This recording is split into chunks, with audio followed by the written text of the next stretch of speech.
Hey everyone, it's Scott Hansen from NFL Red Zone reminding you to watch Sports Ballers, the podcast that gets you caught up on everything Washington sports and beyond.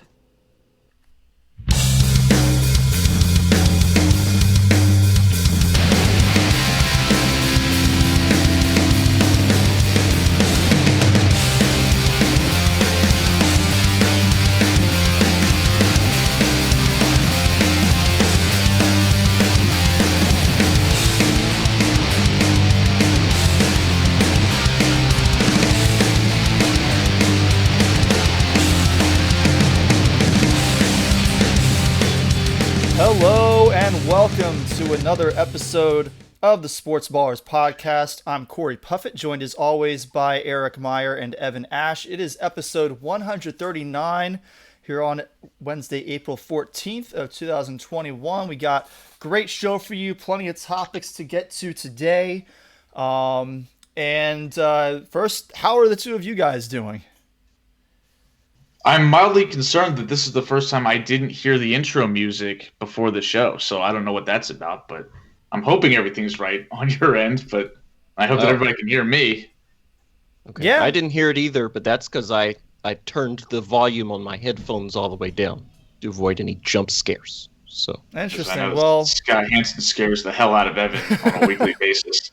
Yeah, so I'll have to take a look, and hopefully that's nothing too serious, but in any case, let's go ahead and get into the show. We're going to start in the NFL. There's not a whole lot of NFL news going on right now. In a couple weeks, those of you who listen to us on a regular basis know that we're planning to do another live show during the first round of the NFL draft 2 weeks from tomorrow. So we hope that you'll join us then. We plan to actually have video for that podcast of us on screen, which will be cool. We did that last year, had a lot of fun with it, and we're looking forward to having some of our friends and family and maybe even some random strangers join us during the first round to get our thoughts as they watch the draft unfold. But there is a little bit of other stuff going on right now. One of the big pieces of news this week is the retirement of Julian Edelman and the subsequent questions of, is he a Hall of Famer? To which I said in our group chat this week, my gut reaction is no, he is not. Eric, I think you tend to agree with that. Yeah, absolutely. I mean, I think that I've always been a guy that's been on the Eli Manning doesn't belong in the Hall of Fame track. So how can I, in the same breath, say Julian Edelman belongs in the Hall of Fame when his resume is pretty much entirely reliant on postseason success? I mean, he was a good player for a good amount of time, and I like Julian Edelman, and I was really happy when he won Super Bowl MVP during Super Bowl 53, because I think that will ensure that he remains in people's memories as a pretty memorable guy. Like, if you look at the talent level of him as a receiver compared to his peers, he's not very high up on the list. If you compare his production, he's not very high up on the list. But he's still among the more memorable figures of the NFL of the last decade, just because he's been in so many big games and he's contributed in such a big way to the Patriots winning games. So I feel like that is sufficient.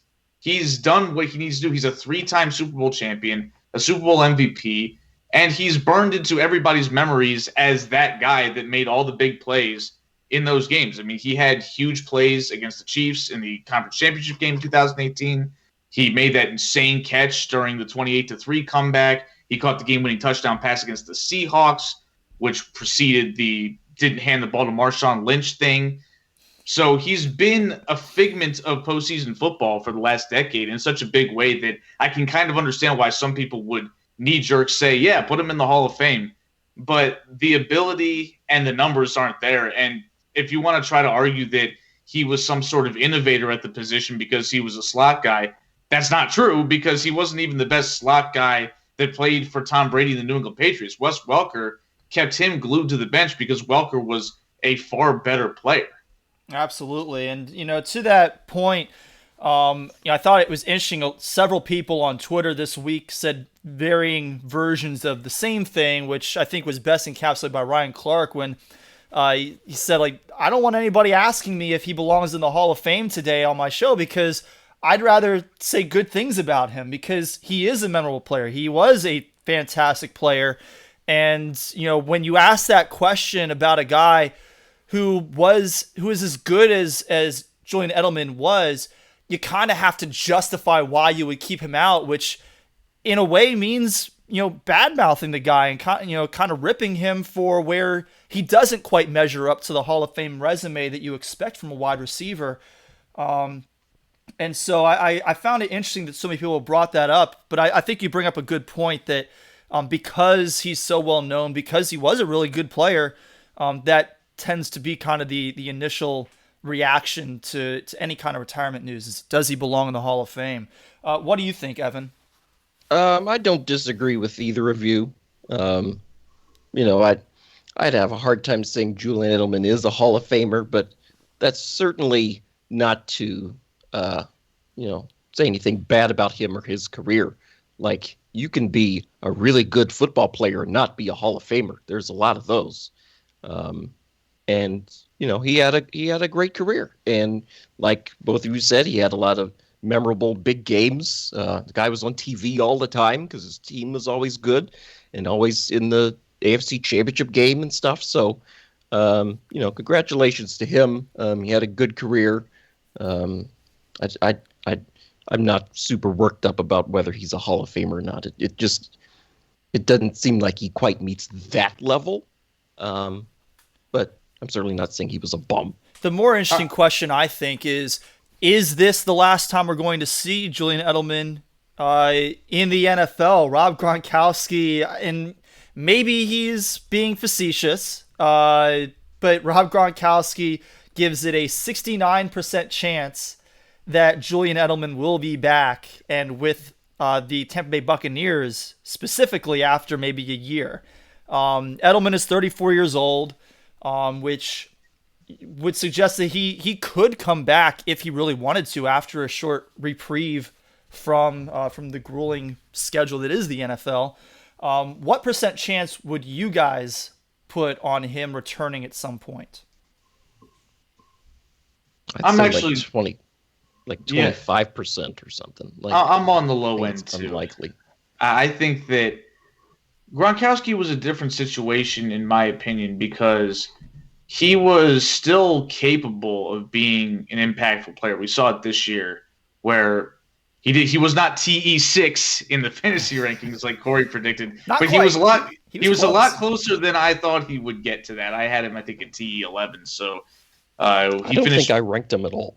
He finished between where Corey and I had him, slightly more towards Corey. I argue that slightly more towards my projection for points, but that's splitting hairs. The point is he was better than I thought, and he was still certainly a starting tight end and an upper echelon tight end in the NFL. Maybe not a Pro Bowler, but still a very good asset to have.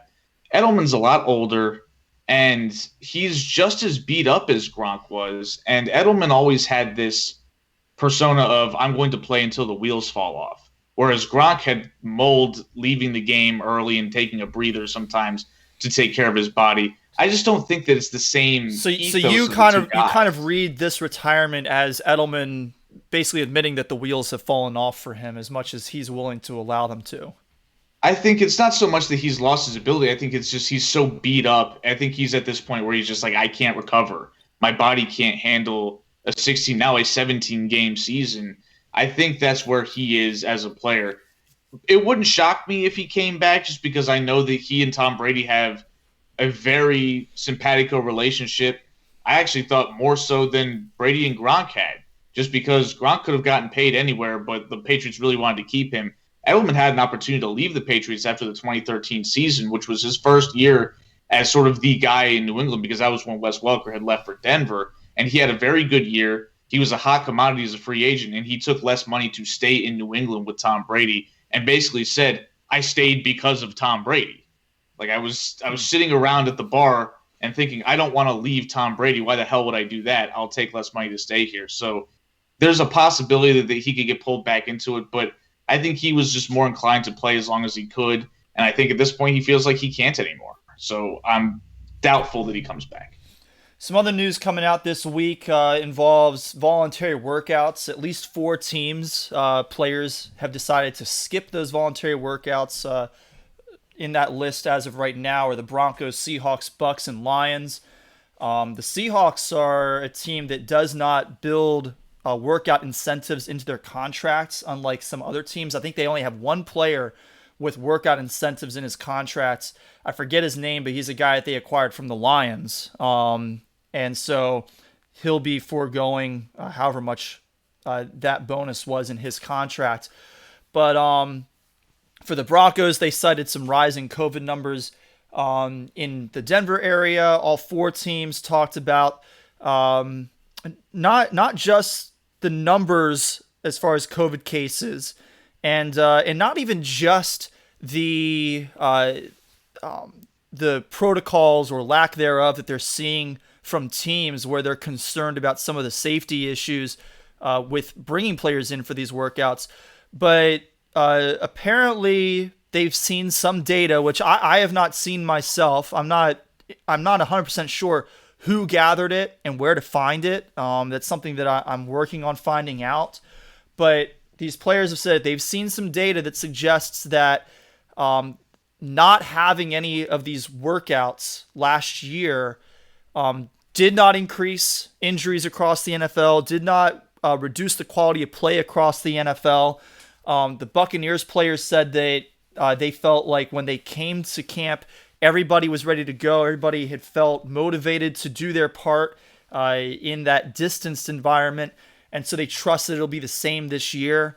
Do you guys have any thoughts on any of that? I mean, usually with these springtime voluntary workouts, a lot of stories that come out of them are a nothing burger. Like, so-and-so skipped a voluntary workout. Obviously, he's not a team guy. He's not committed to, playing football. Well, yeah, this is a little bit different, though, because I get what you're saying, and I agree. It's always felt kind of weird to get on individual players' cases about that, because they are voluntary workouts. By definition, a player can choose not to attend, and, the league has given the players that option. So why are we giving them such a hard time for exercising that? But you can also, there is also that sort of an understandable initial reaction of them not being a team player because everybody else on the team is participating. You can't really say that about any of these individuals in this case, because it's the whole team that took a vote and came to this decision together. It's still, what I'm saying is it's not important whether one player or all the players skip the voluntary workouts. I don't think it matters. I also kind of think these workouts are kind of a, maybe they're a relic of a bygone era or something.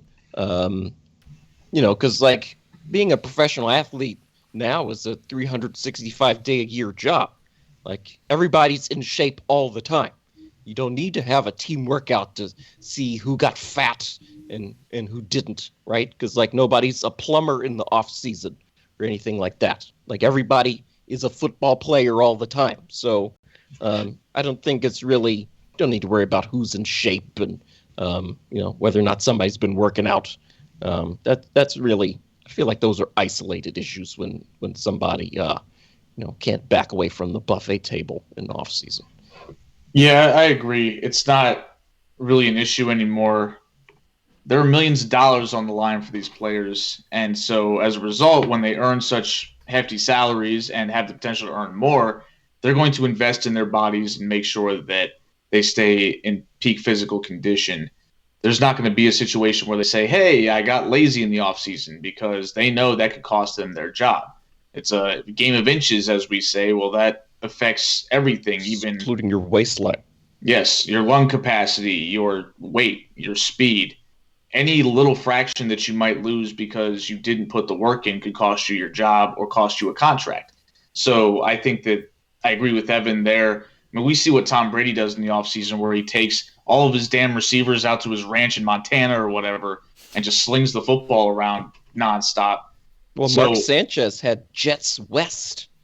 He would fly everybody out to Southern California, and they would do stuff. yep, it's a nonstop grind for these guys because some of them love it, some of them know it's a job. Either way, they're making sure they're in shape. Mm-hmm. Yeah, so I understand why it's a story, but I do agree that it's not, this is not a big deal that these teams are assigned to skip voluntary workouts, and if other teams decide to follow suit, more power to them. I mean, the bottom line is we didn't have these last year, and I don't think that any of us noticed a significant dip in competition. Certainly, there were certain players that we missed seeing because they opted out. But beyond that, there was not any noticeable dip in competition. I think the bigger part of the story, honestly, is the reminder that we are still in a pandemic. I know there's a lot of optimism because vaccinations are becoming more widely available, but we are still hopefully towards the tail end of it, but we're not out of the woods yet. So there still needs to be some precautions taken, some due diligence done to make sure that players aren't getting sick. I mean, we're still at that point. So that's got to be remembered. I think that because fans are coming back in the stands for baseball games and at basketball games as well, that a lot of people are feeling like, hey, it's over. It's not over yet. We still got work to do. So I think that we're getting close, but close is not finished. Absolutely. The other kind of ongoing story in the NFL is, of course, Deshaun Watson. And a judge this week ruled that the women who are accusing him of misconduct during various massage sessions have to be publicly identified. And so I believe today, in fact, the lawsuit was revised to include the names of the women. One woman chose to opt out for now, I guess to not have her name included. And I think pretty much anybody who has been following this story already knows all of that, but let's talk a little bit about the significance of that decision because I find it problematic. My position is that Deshaun Watson and his legal team probably do have a right to know the identities of Watson's accusers. I mean, that's how the legal process normally works. Now, this is a civil case, so maybe that's not exactly how it works officially. But generally speaking, you have a right to know who your accuser is in order to properly defend yourself. But the question here is really, does the public need to know their identities right now? And I don't really think that we do. And in fact, it can do a lot more. I don't think it really does any good for me to know the identity of any of these women. I don't think that, actually having a name instead of just, Jane Doe number 3 moves the needle on whether I think that Deshaun Watson is guilty or innocent.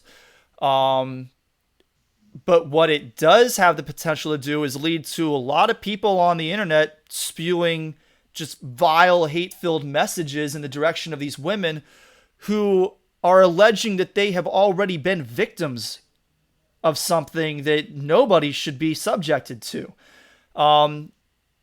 If these women, really did experience the things that they say they experienced, and that's not to say that I don't believe them, it's just we still don't know for sure. But if they did actually experience this stuff, adding on to that by enabling the public to spew that kind of vitriol in their direction, I think is hugely problematic and is not at all fair to these women.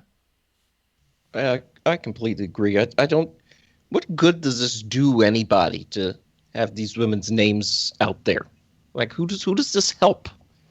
Like, what purpose does this serve? I mean, I feel like Deshaun Watson and his legal team, like you said, they should know who these women are. But Have Why them should sign we a know? non-disclosure agreement or something so that they can know who they are, but they're not allowed to publish their names.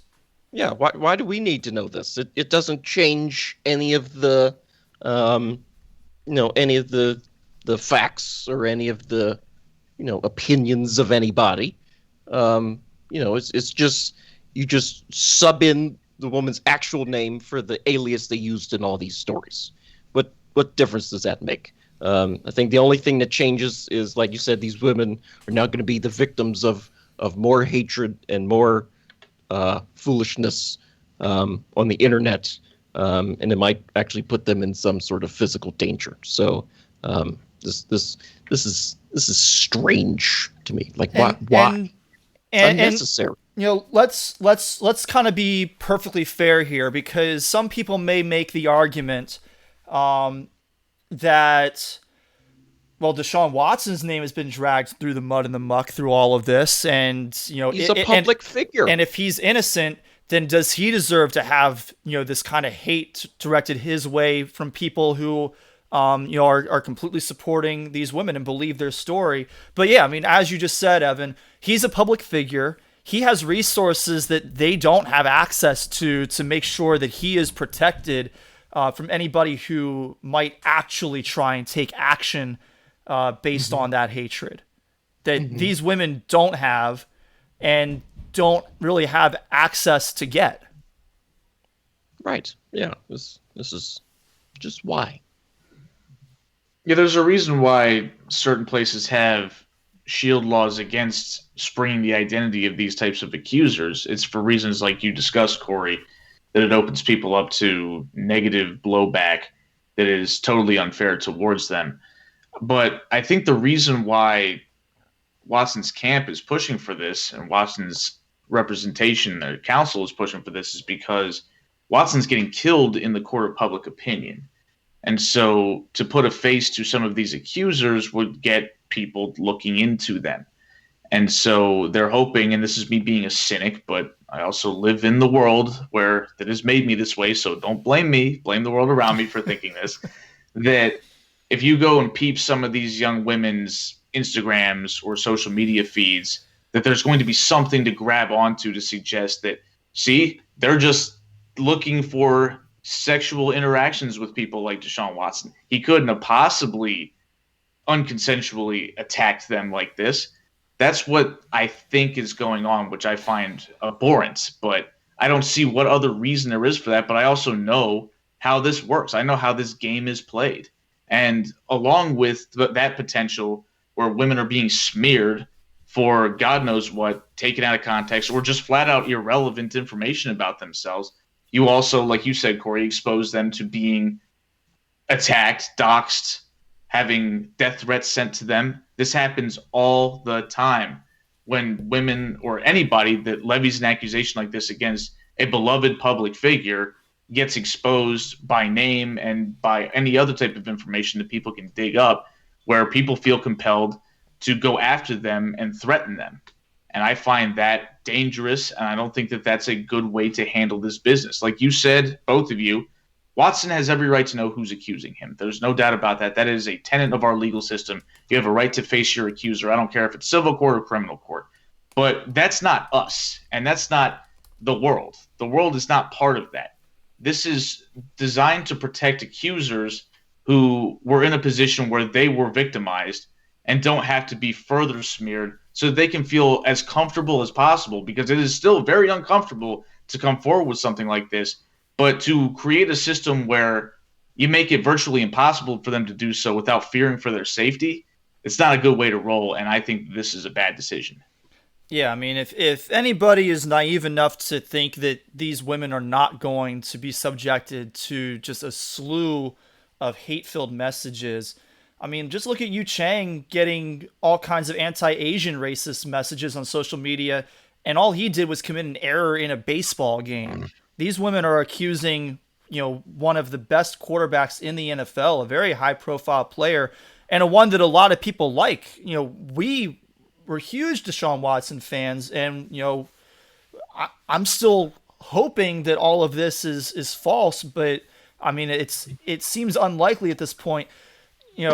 imagine the kind of things that are going to be said toward them on social media. It's not.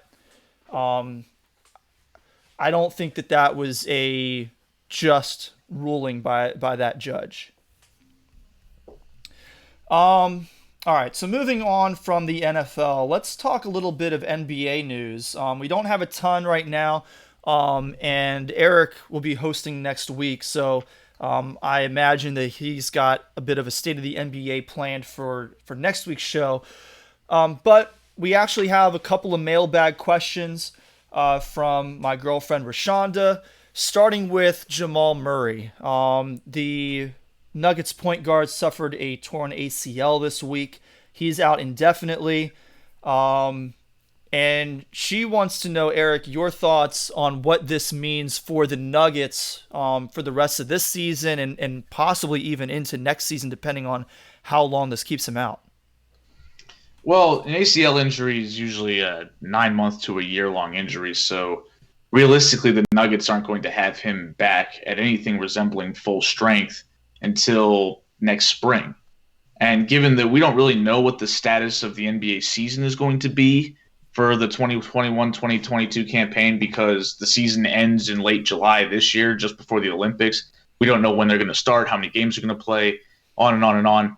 So who knows where that actually falls during the season. But for this year, definitely, I think that the Nuggets were putting themselves in a position to be, in my opinion, the biggest threat to the Lakers in the Western Conference, assuming the Lakers get back to full health, which it looks like they're going to. Anthony Davis is ready to return, and LeBron James is expected to be back pretty soon, I guess, which is just enough time to ramp up for the playoffs. They'll probably have about 10 games before that starts. But with the Nuggets, with the addition of Aaron Gordon, it seemed like they had kind of found a formula that was allowing them to string together wins and look like an absolute threat to the Lakers if they're at full strength, because I don't think the other teams are really in that position to go at the Lakers. I think the Clippers don't have enough.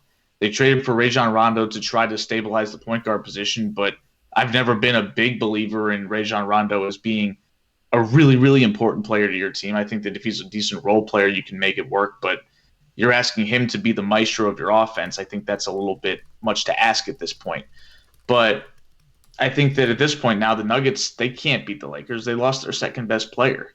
I mean, when have you ever seen a team lose their second best player and just be just fine?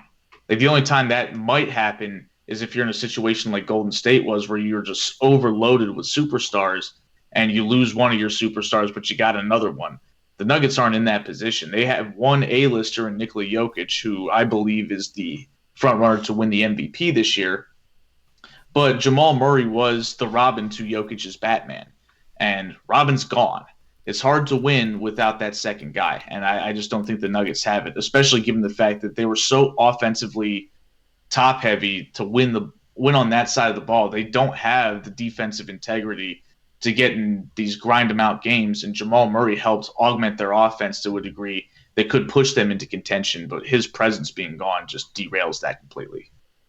I mean, we're also in the super team era in the NBA, where you have to have multiple great players on your team to win a championship. So, like, if you have two guys and you lose one of them, I mean, you already probably weren't going to win, but now you're pretty much definitely not going to win. Like, they're screwed for this year and next. I think a part of that, though, is because you have so many really good players in the NBA that if you don't have any of them, or you only have one of them, you're just at such a severe disadvantage. Yeah, I just don't see the scoring punch at this point, right? Like, the Nuggets still have other good players. They've still got, like I said, they just got Aaron Gordon, who's a good player. Will Barton hasn't played that well lately, but doesn't help he's that got they don't potential. have Jeremy Grant anymore. Yeah, letting him go is looking like a mistake, but the Aaron Gordon trade was supposed to sort of remedy that missing in action stretch four type of player that Jeremy Grant could be for them. But now you've lost Jamal Murray, so it kind of becomes a moot point. This week, Steph Curry passed Wilt Chamberlain as the all-time highest-scoring Warrior. Congratulations to him. Rashonda went to college at Davidson with Curry, and she's wondering our thoughts. we've heard a lot of different discussion on the best father-son duos of all time in sports history. I would argue that the greatest ever was Ken Griffey Sr. and Ken Griffey Jr. Eric, I would imagine, might agree with that because I know that Ken Griffey Jr. is his boy. But obviously the Mannings... Who doesn't love Ken Griffey Jr.? Everybody loves Ken Griffey Jr. The Mannings are of course always in that conversation. People who follow NASCAR would put the Earnhardts or even the Pettys in that conversation. You got some guys like I think it's the Dulls in hockey. But thinking basketball specifically, and maybe not even the best ever, but Rashawn is wondering our thoughts on who was better between Dell and Steph Curry and Joe and Kobe Bryant. Well, I've never heard of Joe Bryant. So I think that might settle it there. So that was sort of my reaction, because I knew that Kobe's father had played basketball. I did not know that he had actually played pro basketball in the NBA. So I kind of had that same reaction initially, but I also didn't really know about Del Curry until meeting Rashonda because again she went to Davidson. Del Curry played in Charlotte for so long and is Steph Curry's father, so of course she knows about Del Curry. I didn't really know much about him either, so that didn't necessarily make or break a case for either of the pairings to me. So primarily I'm interested from Eric because Eric knows basketball more than either of us do. Well, I definitely agree that Del Curry is better than Joe Bryant was. I mean, Del Curry had a longer career. He was a more effective, sort of a six-man type of guy. He was a great shooter, just like both of his sons. He won. They're playing the NBA. Yeah, great. Phones ringing. Somebody disagrees, Eric. Yeah, somebody's phoning in to give me a hard time about that. I'm going to. You guys can use our comments section on Facebook instead of actually calling our house phones. Yeah, I want to know how you got this number too. Anyway, but so it does kind of come down, in my opinion, to the better of the dads, because I kind of see Steph and Kobe on the same plane as far as superstar goes. I know a lot of people would be disappointed in me for saying that because a lot of people think that Kobe is leaps and bounds better than Steph Curry.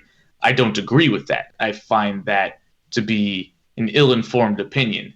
I think that Steph has been a transcendent player, at least in terms of impact, especially beyond what Kobe was, because Steph has sort of changed the way the game is played. And we'll get a chance to talk more about that in our next topic as well. Sure, but I also took a little peep at some advanced stats. Not that they're the end-all be-all. I looked at Basketball Reference for win shares just because I was curious about this. And Del Curry, just off the top of my head, he had, I think, 29 more win shares than Joe Bryant did.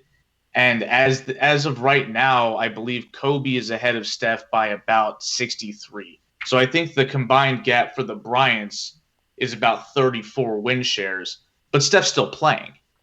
Kobe's long retired, and may he rest in peace. He's also passed on, but he retired in 2016. He's been done playing basketball for a long time now, whereas Steph is 32, just turned 33, and he's still playing at a very high level.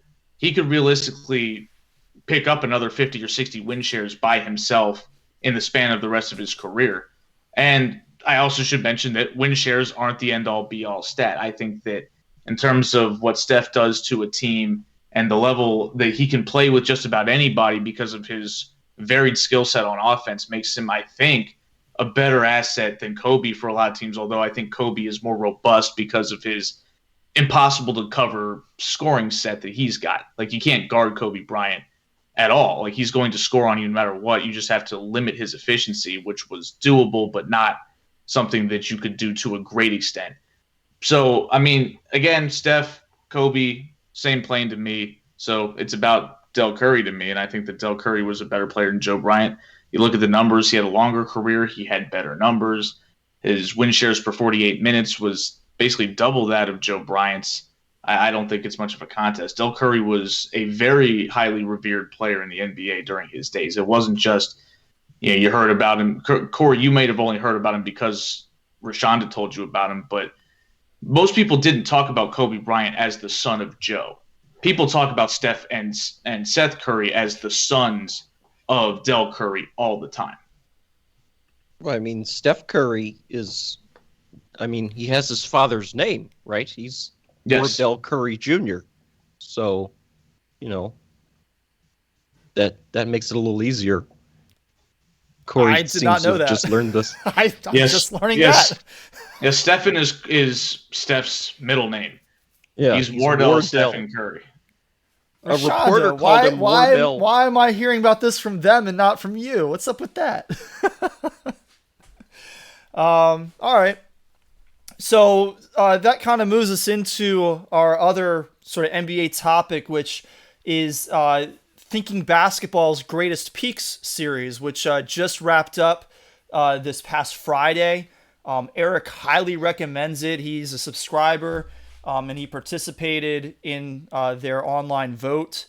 And the series essentially ranks the best multi-year peaks for NBA players since the merger in 1977. So a player going off for 1 year was not enough to get them included in the conversation. You had to have a stretch of 2 or more years where you were playing at a very high level.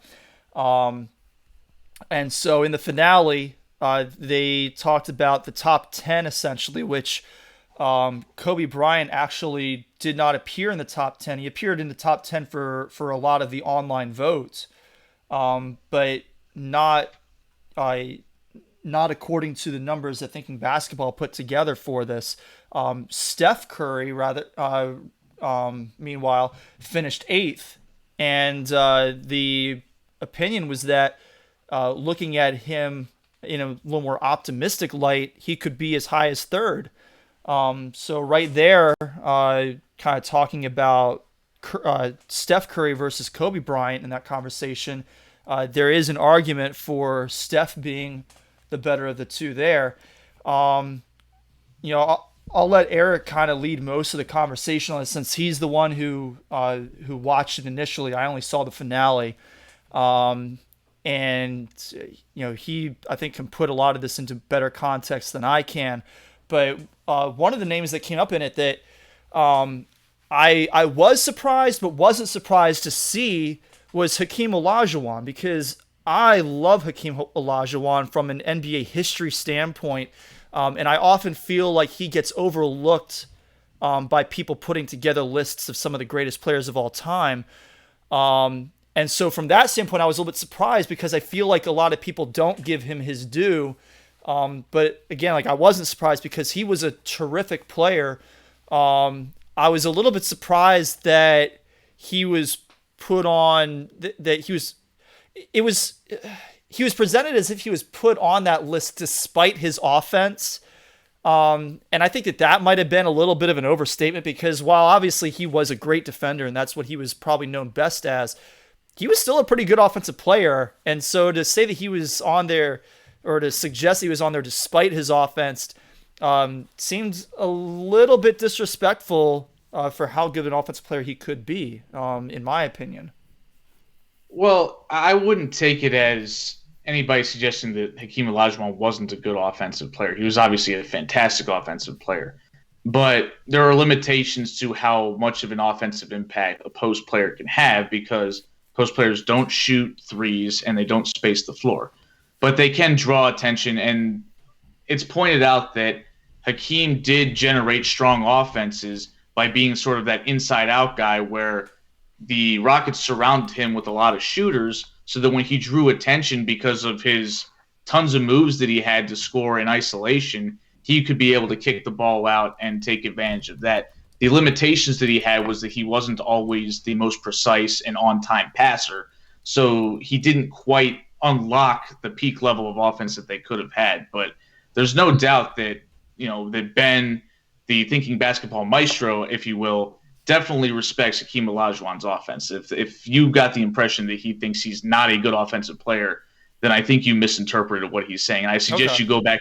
And I also strongly, since you are a Hakeem Olajuwon guy, apparently, Corey, I suggest you go watch the video that that Ben did, because it's all of the videos are great, and he breaks down their offense, their defense, their scoring, their passing, their efficiency, their volume, all that stuff, and it's very comprehensive. And he compared him directly with David Robinson, and David Robinson's another guy who was a defense-oriented player who had a good offensive game, but he specifically pointed out Hakeem's offensive upside definitely dwarfed David Robinson, which is why you see Hakeem in the top 5 on his list, whereas David Robinson didn't quite make the cut. Right. Okay. I'll be sure to do that then. So let's talk a little bit about maybe not specifically the top 10 list, because our listeners can go and watch the finale to see who ended up making the cut for the top 10, and kind of why. Are we going to post the link in the show notes?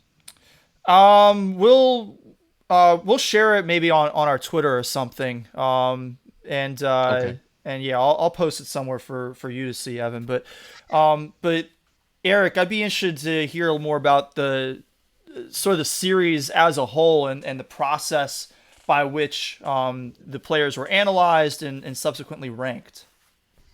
Well, it was definitely done with all-encompassing type of thing, where the metric was to determine how much a player helps any random team win a championship, which means that it takes into account how well do your skill sets mesh with other players. Like, do you need shooters? Do you need big men? Can you work with any of them? Which is a big part of the reason why you see someone like Steph Curry so highly ranked, despite the fact that he's sort of a one-way player. He doesn't have a big defensive impact because he's 6'3". He's not going to be blocking shots or protecting the paint or anything like that. But it's all of that.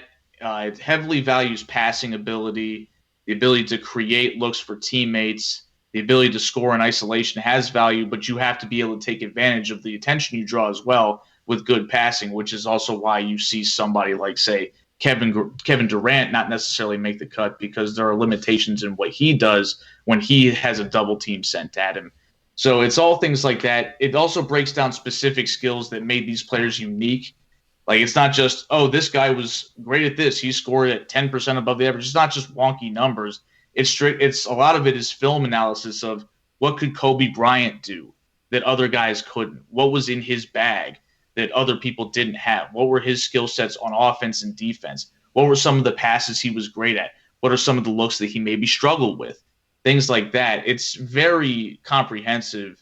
And I think if you're a basketball fan, I feel like the rankings, as Ben even said in the video, that's sort of a chore for him to actually have to put them in an order, because he even pointed out the 3 through 10 guys were all over the place. He said they could have been as high as 3. The only guys that were distinctly locked into the 1 and 2 spots were LeBron James and Michael Jordan, which, surprise, surprise, that's, anybody that remotely follows basketball understands that would be the case. But the point is to look at how they impacted the game more so than who did more than this player. The ranking is just sort of a finishing touch. And even with MJ and LeBron, he pointed out that he went into this project thinking that there was going to be a much larger gap between the two in favor of MJ than there ended up being. And while Michael Jordan still ended up getting the top spot, there were some arguments there for why LeBron could be considered greater. Yeah, it's all about what do you value more than anything else, because he pointed out that Michael Jordan can play well with certain other types of teammates because he does have an off-ball game, or did have an off-ball game. He could run off of cuts and shoot mid-range twos. He was actually a better playmaker at his best than LeBron James was, which is a surprise to most people. Most people would be like, oh, Michael scored, but LeBron's a better passer. Well, LeBron probably is a better passer, but Michael also drew way more attention because he could score on you in a multitude of ways, whereas LeBron James was more of a downhill, get to the hoop type of guy who needed shooters around him to take advantage of the gravity that he drew when he drove into the lane. He didn't have the same ability to mesh with another ball handler like Michael Jordan could. It was also interesting, he talked about some of the different eras that players played in, and, he was very specific that, when he's looking at these players and their impacts, he's looking at their impacts within the league that they played in, not trying to necessarily compare across eras. It was interesting, though, because when he was talking about Kareem Abdul-Jabbar, for example, this is supposed to be about seasons after 1977, and the NBA got the three-point line in 79, so very shortly after the merger. But he was still talking about the fact that because during part of Abdul-Jabbar's peak, he didn't have the three-point line, which meant that he couldn't really pass it out to somebody in three-point range from the post. He really had to kind of take it himself.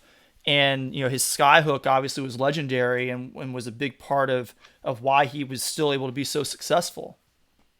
Yeah, the three-point arc really created that inside-out type of game that I mentioned with Hakeem Olajuwon and with the Rockets that won 2 championships playing basketball that way.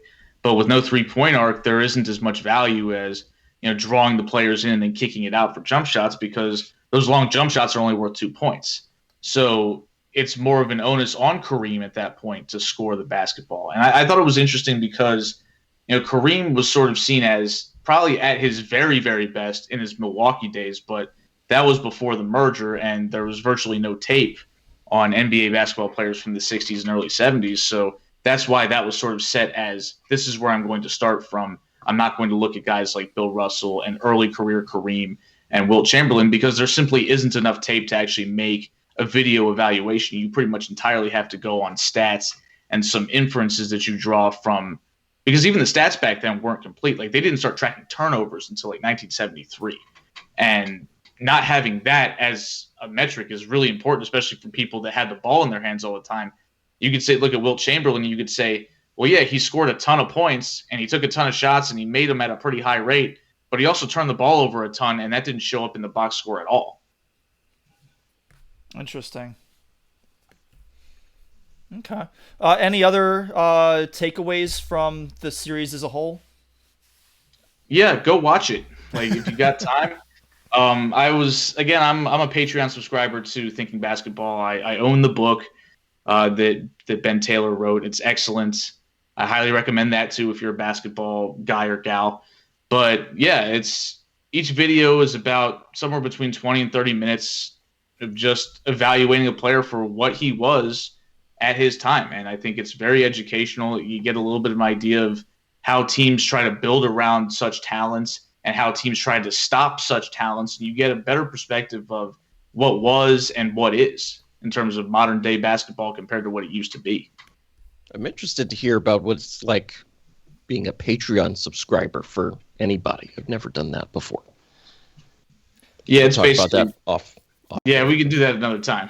I mean, it's basically you pay a subscription fee, and so you get it helps them Extra to fund the their operations, but then you also will get certain things that are either exclusive to the Patreon subscribers, or maybe you get like early release access to stuff that's going to end up on their YouTube channel and things like that. Yeah, that's true for both, because I did get early access to these videos about a week in advance when they came out, and I also Ben does his own metrics, like stats that he creates, and he's got metrics for every single player throughout the history of basketball, dating back to the shot clock era of 1955. And every single season that player played, he's got his numbers for, scoring efficiency, turnovers, all of that stuff. And I've spent quite a bit of time digging through that, and it's taken up quite a few days of work when I was sitting in the office doing nothing but it looks like a big ass spreadsheet. So it's great. So it looks like work because it's wonky as hell, but it's still sports, so it's entertaining. Oh, so it's like NCAA tournament when they would stream the games. You've gone through those to learn from them, or to determine how reliable and how accurate they are for actually comparing players?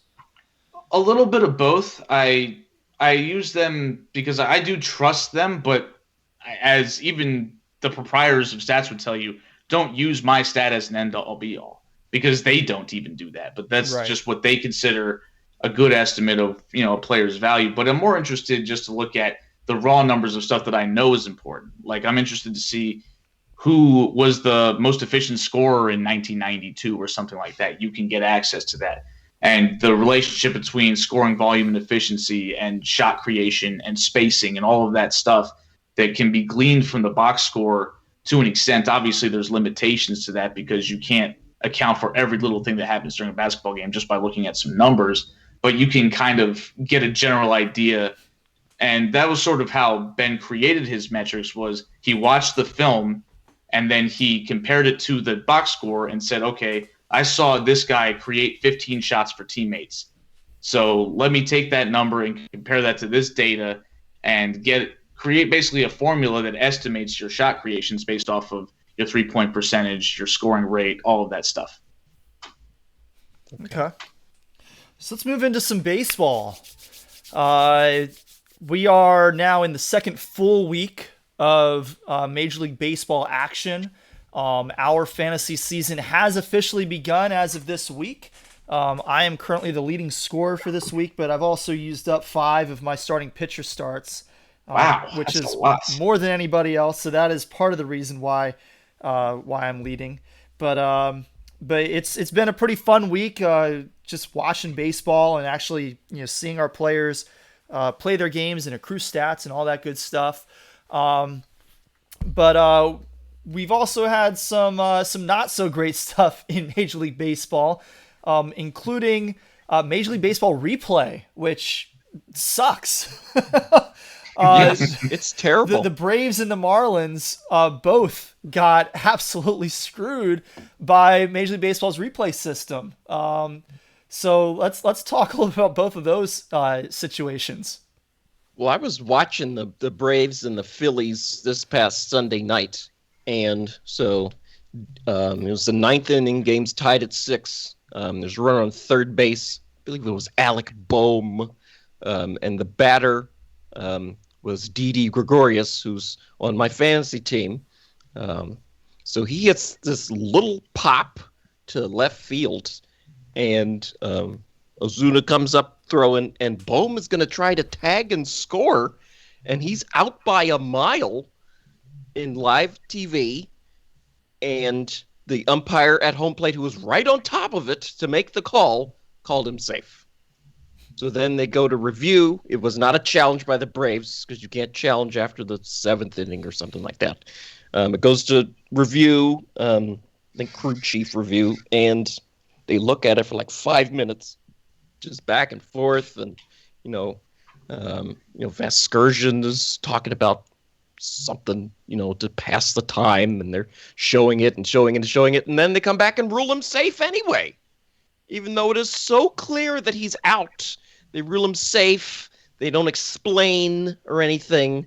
Major League Baseball if I'm Major League Baseball, I feel like you have to put out some sort of statement. Hey, we blew this one, or hey, we thought he was safe too, here in the umpire studio room or whatever. But no, they haven't said anything.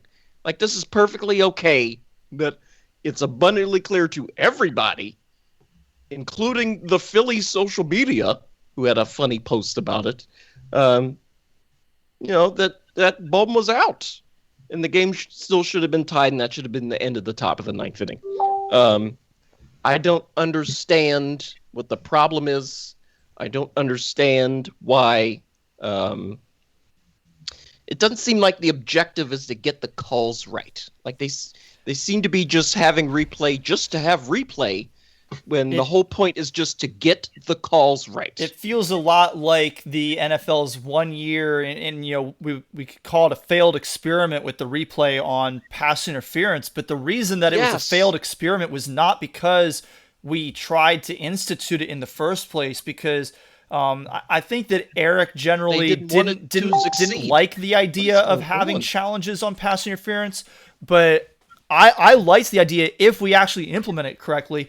But there were so many situations where it was very clear and obvious that there wasn't pass interference and it didn't get overturned, or where it should have been created and it wasn't by replay officials. If you're going to have the replay, you need to get the call right. The point, Yes. like, if we're just going to sit here and say the umpires are the end all be all, they are, they are the one and only decision maker, why have replay in the first place?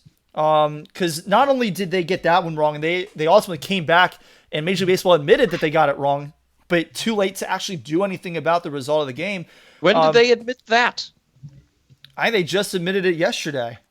Oh, I hadn't heard they admitted anything. I thought, oh, well, this is fine. Yeah. Just keep it rolling. But okay. Too late to actually do anything about it. We also had a situation where the Marlins got screwed, where Michael Conforto was not actually hit by it. Well, I guess he was hit, but he did get hit by it. He dipped into the strike zone. Leaned into the zone. He leaned into the strike zone, was hit by a pitch.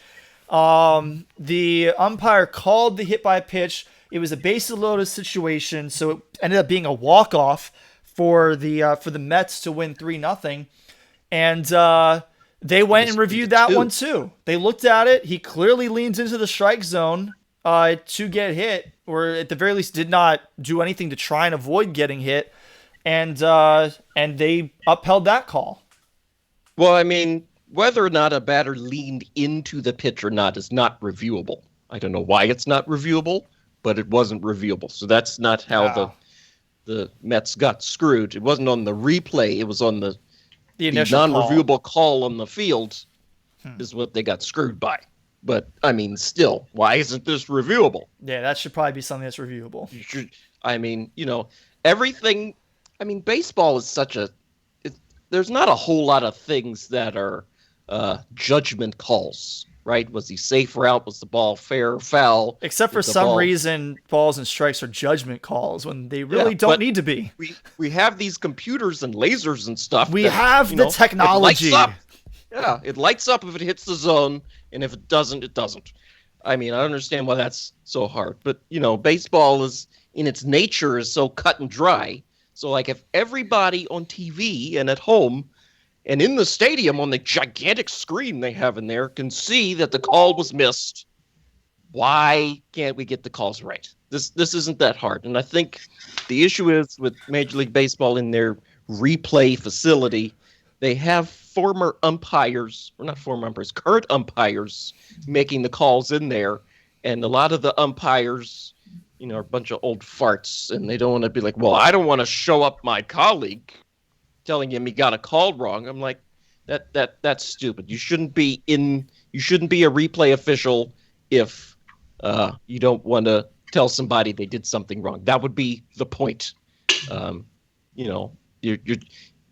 We're all pulling at the same rope here. We want to get the calls right. That's all we want. We don't care about any of that other stuff. And these umpires who think they're the end-all, be-all and the greatest thing ever, nobody pays hundreds of dollars to go watch you umpire, right? Like, y'all are just mimes out there, basically. So, just get the calls right and shut up. That's it.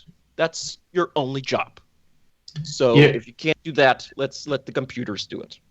Yeah, I don't get the fascination with this attempt to cover for your umpire brethren because they blew a call and you don't want to overturn what's an obviously wrong call, because we're more likely to be talking about how that umpire screwed up if the call stays screwed up than if it gets fixed. Yeah, but if it this gets is what fixed, we don't remember the next day.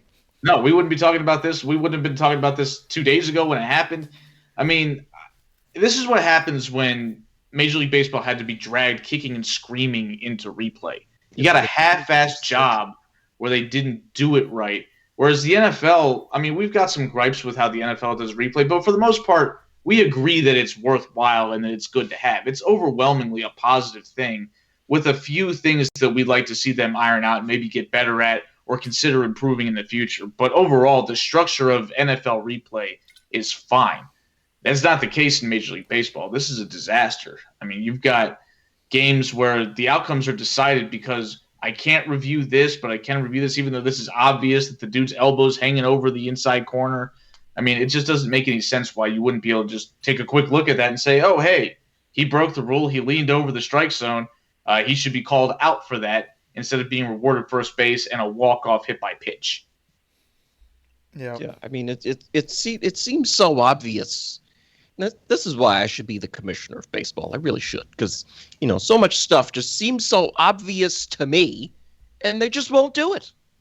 What is the problem? What is holding them back from advancing? Right? Because oftentimes it's the players who can be sort of stuck in their ways and, who don't want to do stuff like the pitch clock and whatnot. But, what is the problem in this case why we can't just quickly get the calls right? They took like 5 minutes. They still got it wrong in the Braves and Phillies game. That's a good question. My Yankees cannot get their act together. They are 5-7 after losing earlier today. They've now lost 3 out of their first 4 series of the season. Oh dear! The only series they won was against the Orioles? Yes, sir. That is correct. Oh boy! So today's loss to the Toronto Blue Jays now makes us 2-4 against the Blue Jays this year, which is not good. No. So, we wasted a 2-home run game by Aaron Judge. It was actually a really good game for him. He also had an outfield assist, cutting down Craig Biggio, running home during the game. Kevin Biggio. What's that? Craig Biggio is his father. Oh, thank you. Yes. Yes. Not Craig Biggio, his son. But anyway, he cut down Biggio at the plate during the game, and we wasted all of that and lost 5-4. So that's been kind of frustrating to see my Yankees struggling so much to get their act together. Our pitching is just it's been rough. Yesterday was a bad game with Jameson Taillon giving up 5 earned runs in less than 4 innings of work. Corey Kluber today gave up 3 earned runs in 4 innings of work. His ERA is over 6 on the season. It's been a rough go for the Yankees, and hopefully they can turn things around. One of the pieces of news for the Yankees this past week, Aaron Hicks took himself out of the lineup on Monday after the shooting of Dante Wright in Minneapolis this week. He started his career in Minnesota, was with the organization, I think, for 7 years, including 3 on the major league roster. So he put down some ties in that community. He has been a big advocate for social justice and racial justice over the past year. Giancarlo Stanton has also been a big advocate for that, and he considered not playing on Monday, but ultimately decided to play. I was really proud of the organization and of Aaron Boone for supporting Aaron Hicks' decision not to play. On that note, I'm also happy to see the Minnesota Timberwolves president supporting the players and wanting for their platform to allow their voices to be heard on this issue, because that community in the Minneapolis area is really hurting. Between the murder of George Floyd last year and now this murder of Dante Wright, just we need to continue to make sure that that the victims and their families' voices are heard, that the people who are directly affected by this, in particular Black and brown people in this country, that they're heard. We can continue to advocate for them, for social justice, and we need to make sure that we give the players a voice to be heard on that platform. We cannot accept the shut up and dribble or shut up and swing the bat arguments. We just can't. We can't put up with that. I have some thoughts. I'm really discouraged, right? Because last summer we had all these marches and everything, for social initiatives and whatnot, and it doesn't seem like a damn thing has changed, right? Like, everybody can say all the right stuff and athletes can sit out of games and, all this kind of stuff, but there's no action being taken. At least I don't feel that. So, it's just a lot of words and, of course, thoughts and prayers and all this crap. But some people need to be held accountable, and some rules need to be changed accordingly. I don't know how you can say this is an oversight or a whoopsie or anything like that. If black men keep getting killed by cops for no reason, you can't tell me this isn't a problem. You can't pee on my face and tell me it's raining. I'm sorry. This is unacceptable. So, some action needs to be taken, at a national level, and I haven't seen a bit of that. So, I'm frustrated, and discouraged. Yeah, I mean,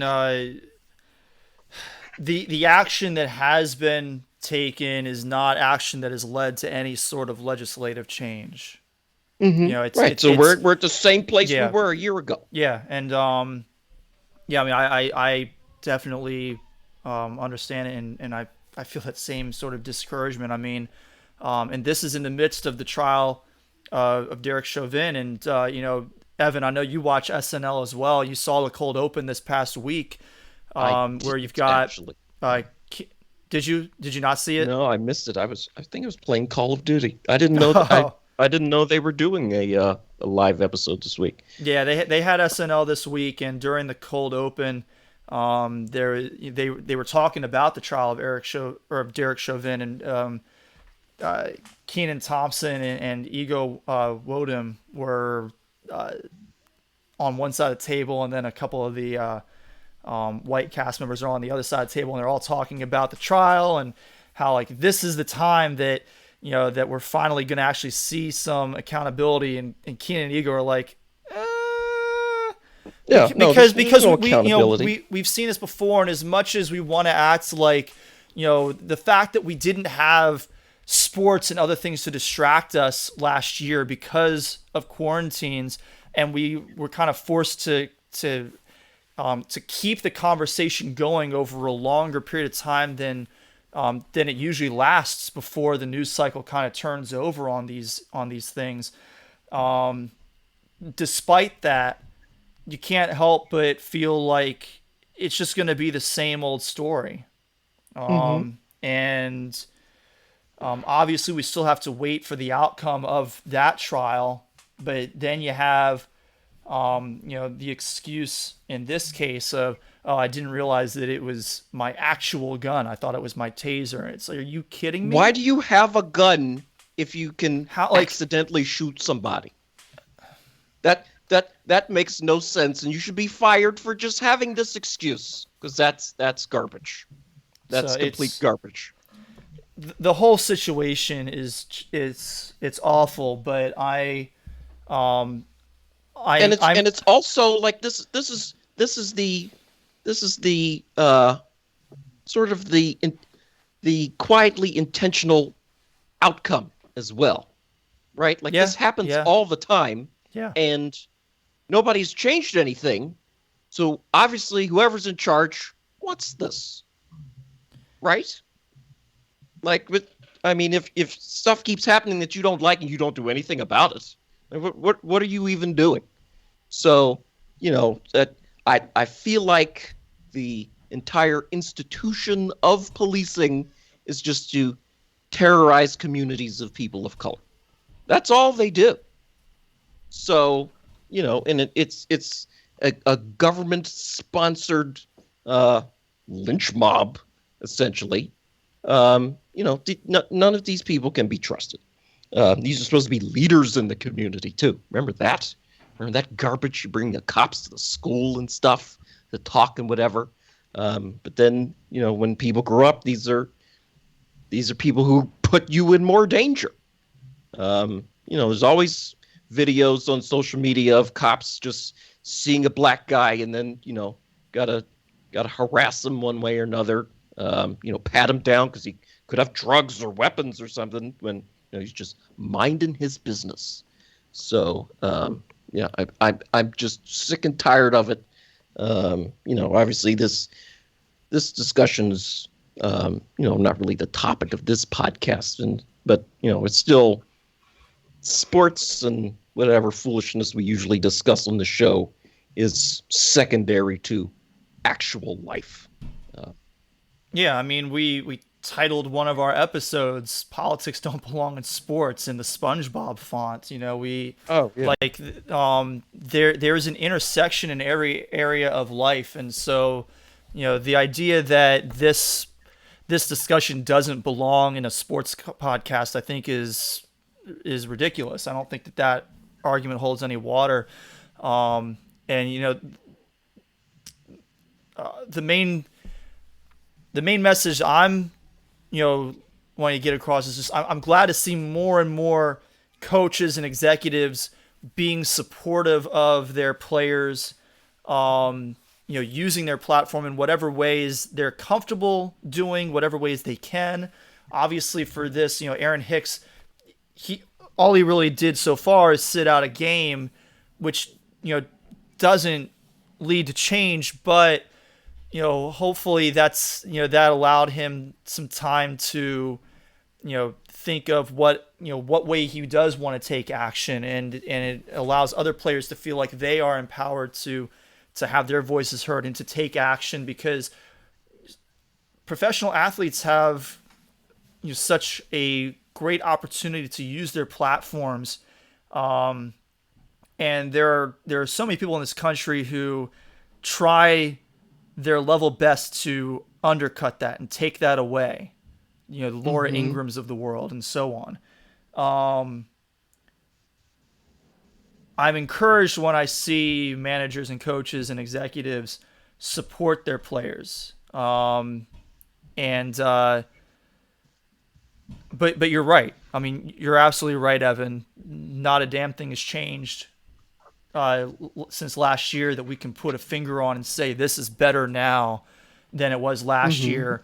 And it sucks that that George Floyd had to die for this, but at least this has changed. We have not seen that. Right. We have not seen that. Yeah, I don't have a whole lot more to add on this. I think you guys both covered it pretty sufficiently. We've seen this happen time and time again, and we've heard all the buckets of excuses come out about why this was somehow justified use of force, or currently the defense is doing their little tap dance in court today for Derek Chauvin for his murder of George Floyd, and explaining how he didn't actually kill him, which, stop, please. Don't waste my time with that. What? I mean, this is the world we live in, where that's how people decide to go about it. I know the lawyer gets paid to do that, but it's a laughing stock when you come to that. And this person that shot this young man just a few days ago, she's resigned and she's been charged with. Why was she fired? She should have been fired immediately. I don't understand how you can sit there and say, I thought I was using my taser, when your gun weighs like 5 pounds and your taser is a few ounces, and you have to unholster your weapon, and the trigger guard feels different, and the material is different. Everything about your service weapon feels different than that black and yellow taser that you also, carry. how poorly have you been trained to, just on a whim, just grab a taser or a gun? It's baffling. It's baffling that we get to this point, and frankly, this is a situation where this cop needs to go down for this, because then if she walks from this because a jury was convinced that she was acting in good faith, then every cop can go around with ill intent and say, taser, taser. Oh, I just shot somebody with my 9mm handgun and now he's dead. Well, this has been going on for a long time, though. Yes. Like, the cops always get off when a technicality or some excuse about, they were dressed up like a cop, so, just shoot whoever you want. And that guy looks suspicious. Oh, he's dead. Whoops. And what's sad about the fact that there's no reform going on is that the only way there's any consequence which will result in change is because the trust in the police will erode to such a point where these people will get convicted. Because the main reason these cops walk is, one, because nowadays we have video footage, but early on we didn't have access to that. And so the jury was inclined to trust the police because that's how we've been programmed, to trust the cops. And it would be nice if you could trust law enforcement in this country. Mm-hmm. You should be able to trust law enforcement in this country. But the sad fact is that the evidence suggests otherwise, that the cops don't deserve the benefit of the doubt. And when that becomes more apparent in a jury room and with verdicts, then maybe you'll start seeing something happen when these cops actually have to sit their asses in a prison cell and rot for a few months with a bunch of people that they put away, and then see how that changes their attitude real quick. Yeah, I mean, I think that's kind of one of the biggest things here is legislation can only go so far in reforming police. I don't think the legislation is going to be nearly enough. The police officers signs their checks? The police officers themselves have to recognize that, I might not get away with this, so I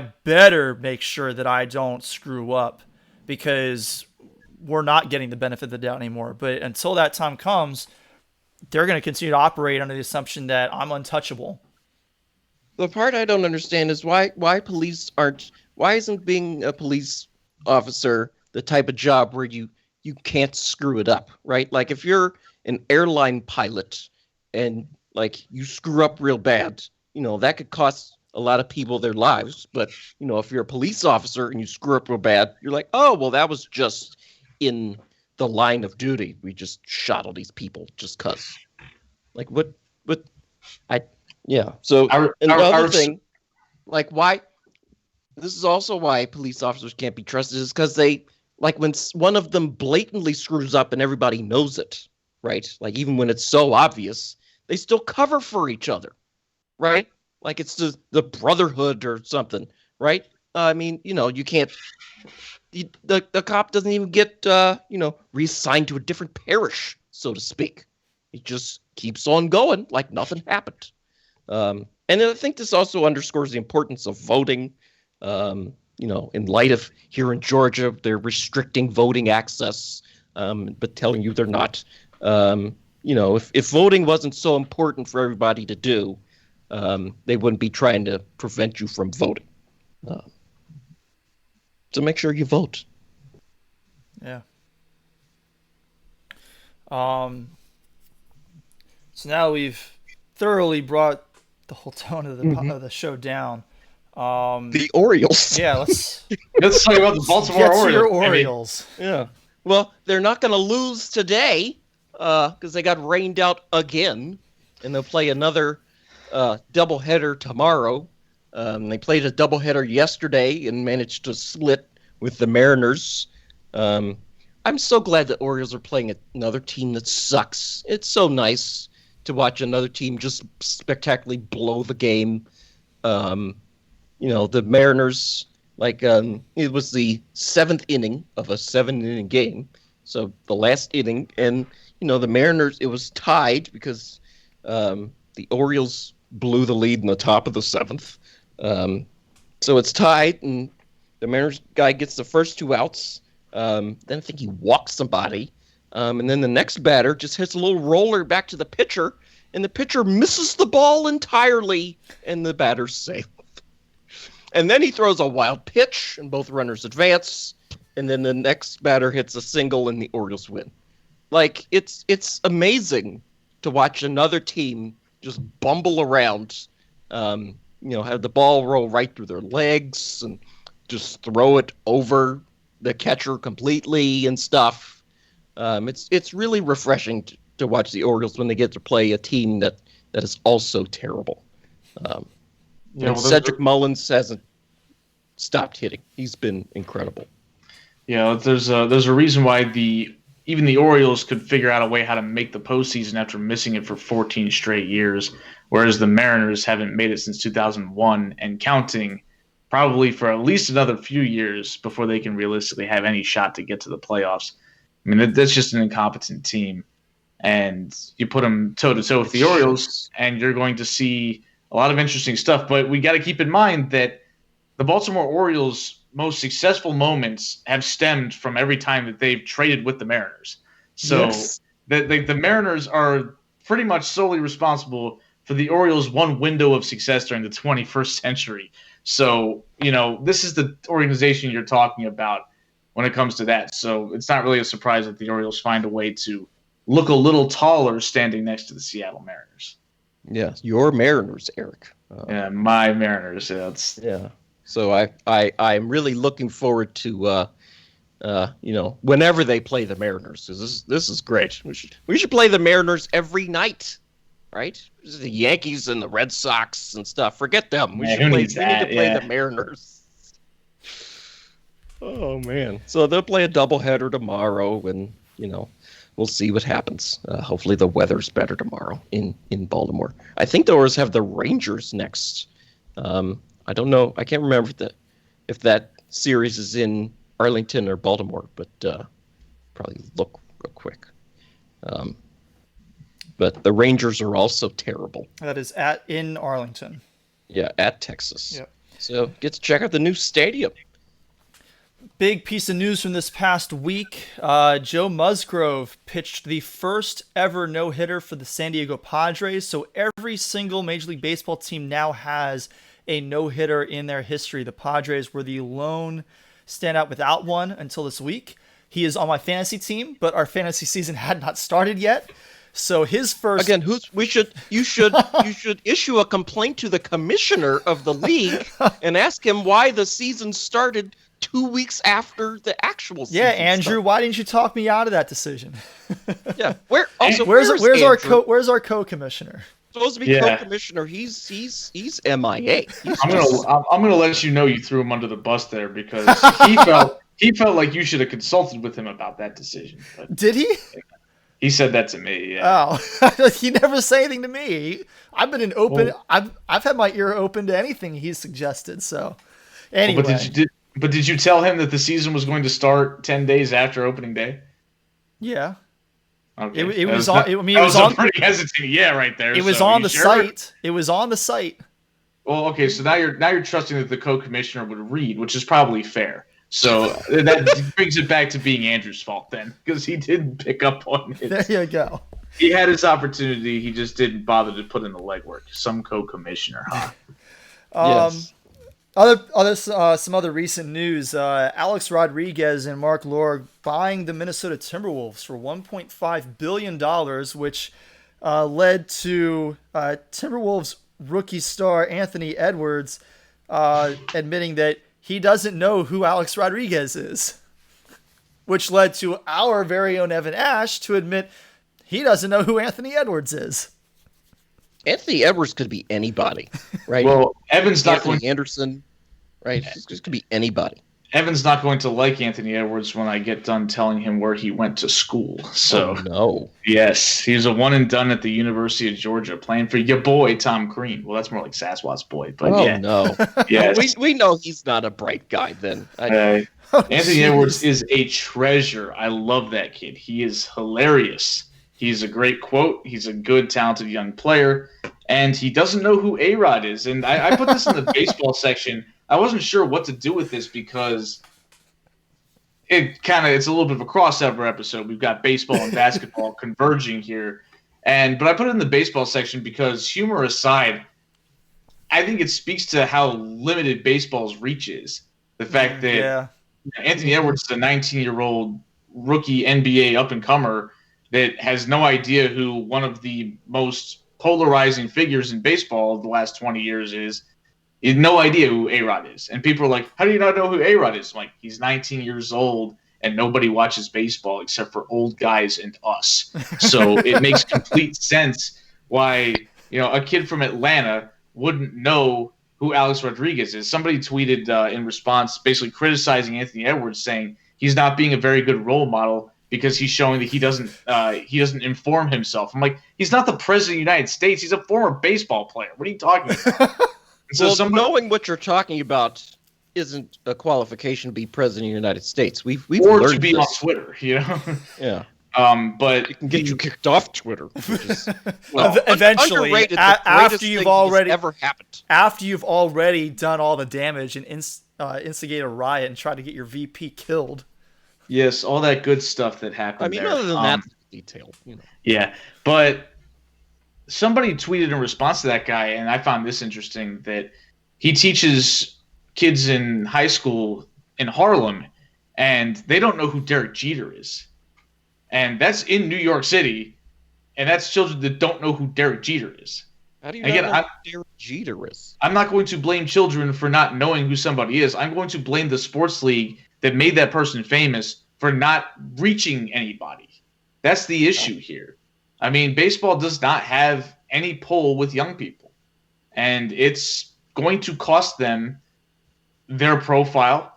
People talk about how, because of their response to the Georgia voting laws, the fact they pulled the All-Star game out of Atlanta, which we talked about last week, that that was going to eliminate baseball as the national pastime. Baseball's been eliminated as a national pastime.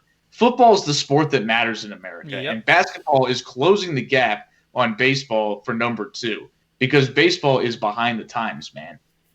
I wouldn't be surprised if basketball. I mean, if you had told me that basketball has already passed baseball as a number 2, I wouldn't have been shocked. Neither would I. Because baseball doesn't do a good job promoting itself. Like, not at all. Hockey tries to promote itself more than baseball does. Like, hockey at least puts in the effort. Yeah, it's a sad state of affairs when the number 1 pick in the draft has no idea who you are when you're famous. It's like, what's going on? Like, you know he knows who DaBaby is or anybody that's in music. You know that he knows who football players are. You know he knows who other basketball players are. And the funny thing is, Anthony Edwards played baseball as a kid. He was a star baseball player on his little league team. So he had interest in the sport, but it reminds me of like Anthony Rendon when he was considered an all-star snub, and people asked if he would have any, interesting feelings or mixed feelings watching the all-star game, and he said, "I'm not going to watch the all-star game. Baseball's boring." That's baseball's problem. It is boring. So Yeah, all these pitchers who just stand on the mound and scratch their behind. Like literally one of your best players in the league says, "Yeah, this sport's boring. I don't watch it on TV because it's lame." Yeah, as someone who loves baseball, it is really boring. Yes, it's boring. Let's go. It's interesting though, because like for me as a former competitive distance runner, I hate watching distance races. To watch either. During anything except for the Olympics. I'll watch the distance races during the Olympics, and outside of that, like it's rare that I'll even sit down to watch a whole 1,500 meter race, and that's less than 4 minutes long. It's not particularly entertaining to me. And so, a lot of people are surprised because not only was I a really good runner, but I also coach cross country. Now, people are surprised when I don't know some of the names of the top distance runners in the U.S. or even in the world today. If you asked me like 5 to 10 years ago, I would know most of the big names because my dad follows pretty closely, and he would talk to me about a lot of them. Either he doesn't watch as closely or just doesn't talk to me as much about track these days. We talk about other things now when we talk to each other. I don't really follow the sport that closely, so I don't know a lot of the names, and I don't think that that's inherently a bad thing. I don't think that disqualifies you from being able to play at a high level. I don't think it disqualifies you from being able to coach at a high level. You don't need to know all the great players. You just need to know how the sport works and how to teach it properly. Of course. It's not an indictment of Anthony Edwards. Again, this is about baseball. Yeah. Despite the fact that you heard kids, you heard. Oh yeah, because the Georgia thing is an indictment on Anthony Edwards. But the point is, like, when I played baseball, a lot of kids said, "I love playing this game. I hate watching it." Like, I'll play Little League baseball or I'll play, high school age baseball, but I love playing the game. I don't tune in. Like Andrew, for a while, didn't watch baseball, but he liked playing it when he was a kid and beyond. But it just didn't appeal to him on that level. And it's a little bit of an acquired taste for sure, but it's also, you're not reaching anybody when you sit there and you have a commissioner that says stuff like, well, the players have to market themselves. You have to market them. The players are That's making more than enough money, off their contracts. They don't have interest in going out of their way to building their brand. They're playing baseball. They got 162 games scheduled to worry about. You're the engine that is supposed to help bring the money in. People come to see them, sure, but you have to make them want to come see them, and you're not doing that. And I think the owners are being incredibly short-sighted in terms of how they're sort of running their product, right? Like, I was talking with a coworker yesterday, and, a lot of people our age don't have cable, but the only way to watch Major League Baseball is on cable. Like, why is that? Like, the local regional sports network here isn't on YouTube TV or Hulu or any of those. I don't have any of those because I have cable. I guess I'm skinny arms Rob Lowe. I have cable. But it's like the way they make their money and the way they distribute their product is stuck in the 1990s.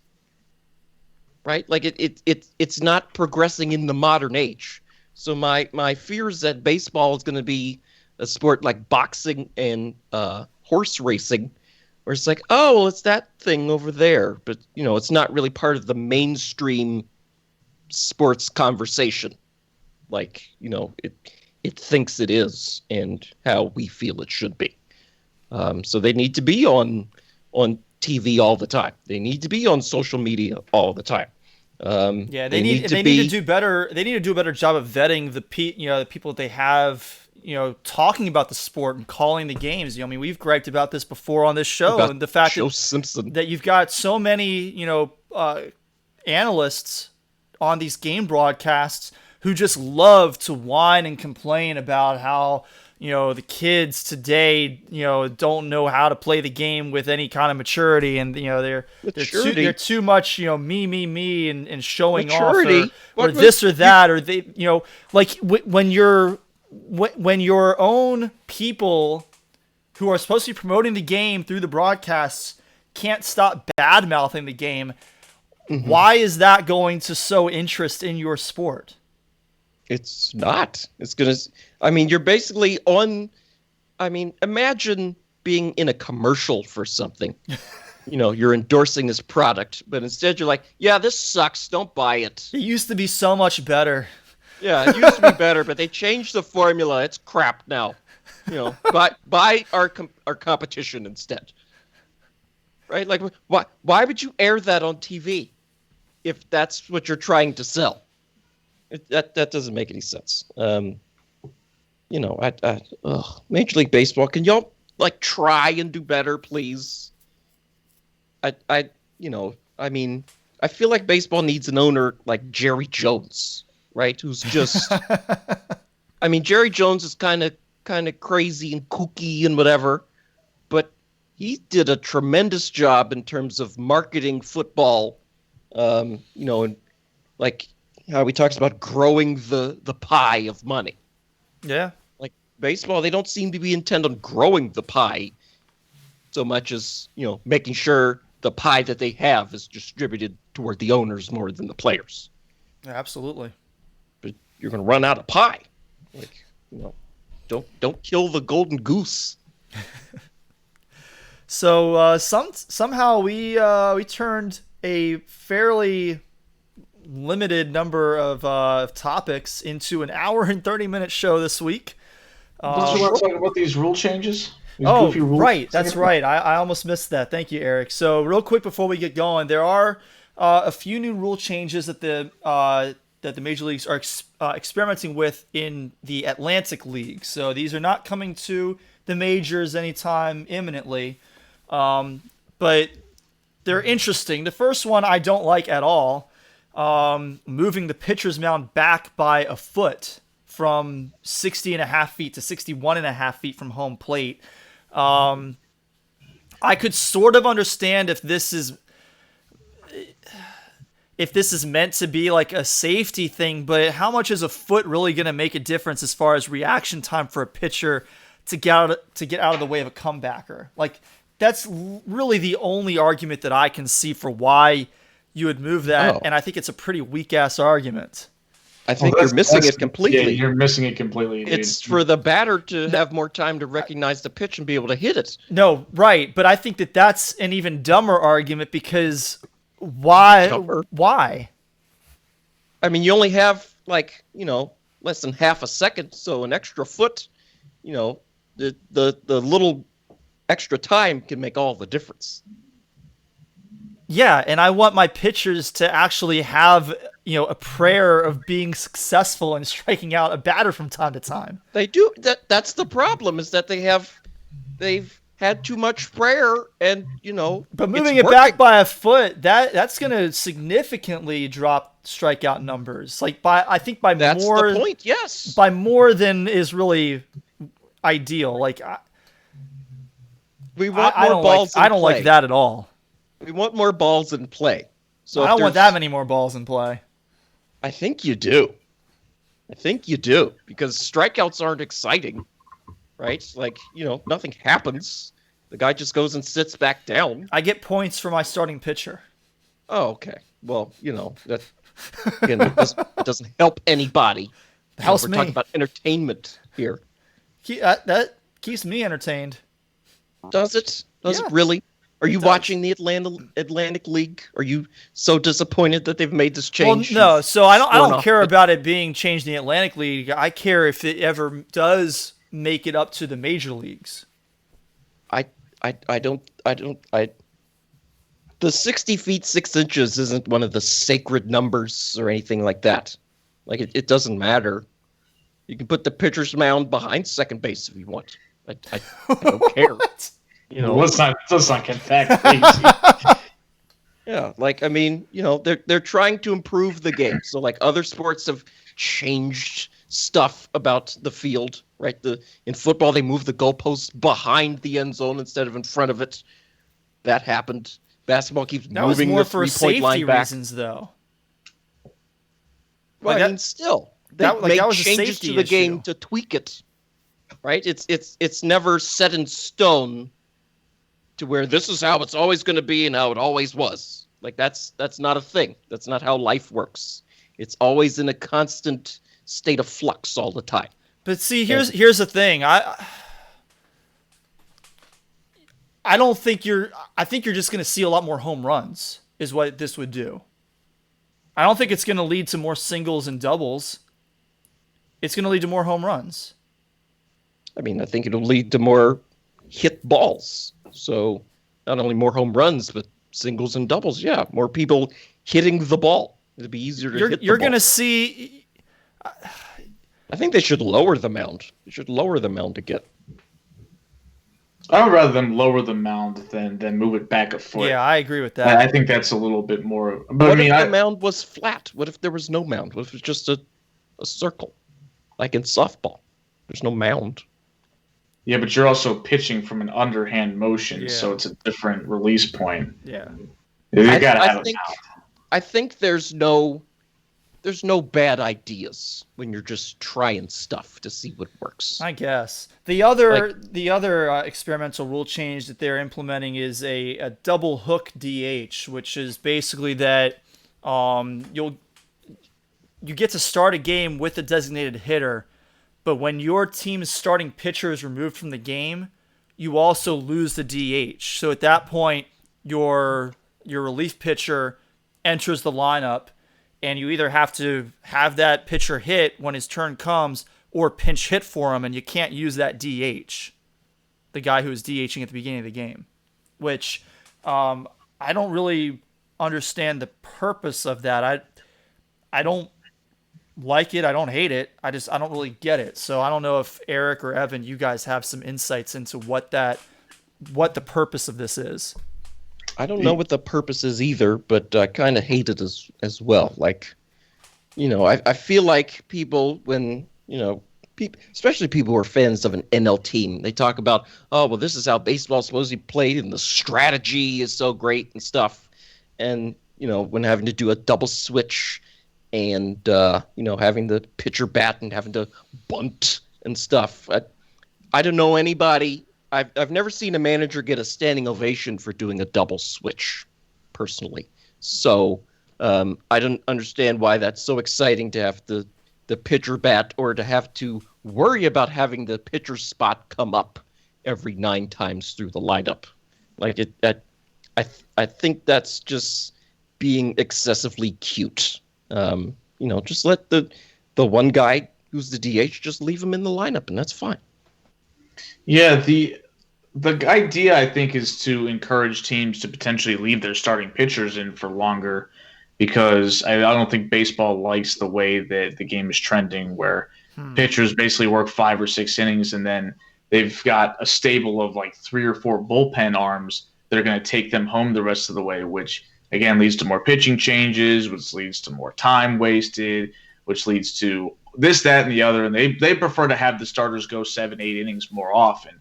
What they should do is cap the roster size then. Yeah, but the players aren't going to go for that. They want more people getting paid. I mean, this is the issue at hand. I don't think that's going to happen. I think that's kind of an interesting thought, because I also, I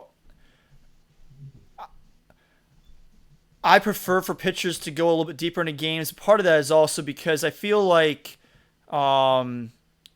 especially under Joe Girardi, he really went next level at not letting pitchers go deep into games. I think Joe Girardi's last year with New York, I could probably count on 2 hands the number of times a pitcher went beyond the 6th inning.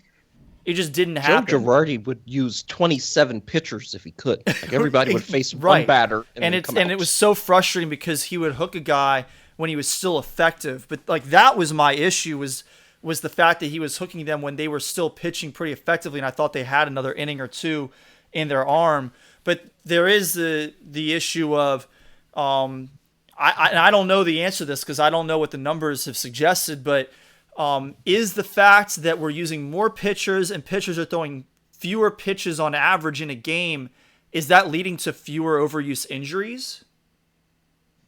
I don't know. I mean, I feel like we're seeing as many, if not more, Tommy John surgeries than ever today, but you can have injuries that are less severe than the most severe injury that a pitcher can sustain. Well, it's not so much that there are fewer injuries. I think it's those pitchers feel comfortable rearing back and throwing even harder, because they feel like they've got fewer pitches to burn through. So they've got more freedom to cut it loose. Well, and that would be it. It also contributes to the fact that the pitchers dominate the hitters and they strike them out all the time, which is an issue we just discussed. Right. I was just going to bring that up and say, I mean, doing something like this where pitchers are forced to go a little more extended into games, or their team has to deal with having their pitcher hit or have to worry about pinch runners. Right. Yeah, you potentially have pitchers who know that they may need to go deeper into a game for that reason, and so they may pace themselves, and that could lead to some more contact. Yeah, I just hate the idea of adding more involvement of the manager in the game, because the manager is not only the lowest paid person on the field, the manager is the lowest paid coach in all of the Big Four sports. Hockey coaches make more money than baseball managers do, because nobody cares about the manager. So I don't want to make the least valuable person in North American sports more valuable. That's a waste. I'm not going to invest in my worst asset, which is a baseball manager. I'm going to invest in players that make me want to watch, which is why I hate the whole strategy argument from the NL. It's always like, oh my God, the double switch. I'm like, you don't actually care about this. You know how I know? Because you're not clamoring for the best manager. You're clamoring for the best players. That's how I know. They had the DH in both leagues last year. There were 0 people complaining about it. You heard some Nobody missed watching Clayton Kershaw feebly strike out. You saw some people whine about it on opening day, and then that was it. It didn't exist anymore after that. I mean, and the thing is, these people that love to wax poetic about the strategy of baseball, these are also the same people that hate analytics. And the entire purpose of analytics is strategy. It's how to strategize to optimize your chances of winning, and they hate it. So you don't really like strategy. You just like that old thing that you always knew. They should just go watch paint dry or something then. That would be more exciting for them. That's more up their alley. There's no analytics on that yet. I'm sure there are. Yes. There might be. You don't know that. Air temperature and stuff and what type of paint you use and whatever. Oh my goodness. The humidity in the room. I'm sure there's... The civil engineer has thought about this a lot. I have not, actually. Sounds like you have. That just popped into my head 10 seconds ago. Anyway, that just added another 15 minutes to our show. So, we can take even the most mundane topics and really drag them out, can't we? Yeah. We spent an hour talking about 2-point conversions on this show one time. So that is going to do it for this week's show. If you enjoyed the show, be sure to subscribe on whichever podcast service you're listening to, or like us on Facebook if you listen to us live. Feel free to join in the conversation in future episodes. I've always got the stream up on my phone just to keep an eye and see if there are any comments. We don't get very many of them live during the show, but if you want to participate in the conversation and share your thoughts, we can talk about those on the show in future episodes. Be sure to follow us on Twitter at SportsBallers18. You can also follow us individually. I'm at Corey Puffett, Eric is at Quagmire67, and Evan is at Evan_Ash13. You can email us in the lead up to each week's episode at thesportsballers@gmail.com. We record every Wednesday at 6 p.m. And if you send us some mailbag topics before that time, we'll get those into the show. The one exception to that schedule is in 2 weeks. We will not be broadcasting or podcasting on April 28th. We will wait until Thursday, April 29th, and we will do a live show during the first round of the NFL draft. We hope to have video of ourselves, maybe some sort of a ticker bar with graphics as we get through the first round of the draft. And we'll do kind of the same thing we did last year. We'll go through the whole first round. You all can have the draft on your TV. Mute your TV. Listen to us talk about each pick. We'll be doing a little bit of research on some of the top prospects over the next couple of weeks, and just preparing to share our thoughts. And obviously talking about how these players will fit in with the teams that end up drafting them. So I'm looking forward to that. Evan will be hosting that show. He hosted last year's as well, which was fun. And he just so happens that it's his turn in the rotation again, because we did not take any weeks off this past year, and that will be 52 episodes since the last one. Number divisible by... actually, no, 52 is not divisible by 3. So I don't know how that happened. Corey with the math again. You can't do it. Yeah, that leads me to believe that the draft is a week later this year. Ah, there you go. So we also had a couple. We did 2 episodes. We did a special episode for fantasy football, and we might have done another one where we threw another one. Right, but I think that one you hosted both of those, didn't you? Now, that was for when we were waiting on the story about the Washington football team and Dan Snyder's shenanigans. Right. But we did a separate podcast for fantasy the same week before we did the NFL preview. There you go. And so that counted as another one in the rotation? Yeah. Yeah, I didn't host, or whoever didn't host the same show. And there might have been another one like that, because 54 is divisible by 3. Anyway, 40. So there you go. Bad math from me again. I don't know what it is about the show. I'm very good at math, except for when I'm behind the mic. I don't think so. Actually, I don't know how being in front of the microphone changes your math skills. Like that's not a thing. Leave me alone. You're just picking on the guy, man. Come on. This is my show today. I'm the host, and I silence thee. Yeah, there you go. Anyway, so be sure to follow us on all the socials. Email us with mailbag questions. Join us for the live show during the NFL draft. We're really looking forward to that, and we hope to have some audience interaction from our friends and family and other followers. Any shout outs from you guys? Yeah, again, shout out to Ben Taylor for completing the Greatest Peak series. It was a lot of work. I could tell he put a ton of effort into it, and I was excited as soon as he announced that he was going to do it sometime in the fall, and it's been a joy to follow all 14 player videos that he put together, plus the final episode, which tied it all together and was definitely delivered in every step of the way, and I recommend, again, any basketball fans out there that you check those out whenever you get an opportunity. I want to mention the Bird's Eye View podcast. They're an Orioles podcast. The difference between that podcast and this one is, people listen to that one. But they did something that was really nice. So, Aubrey Huff said some more ignorant stuff. And he said some homophobic nonsense. What's new? So one of the things the guys on the Bird's Eye View podcast did was, they donated to the Trevor Project in Aubrey Huff's honor. So I thought that was really nice.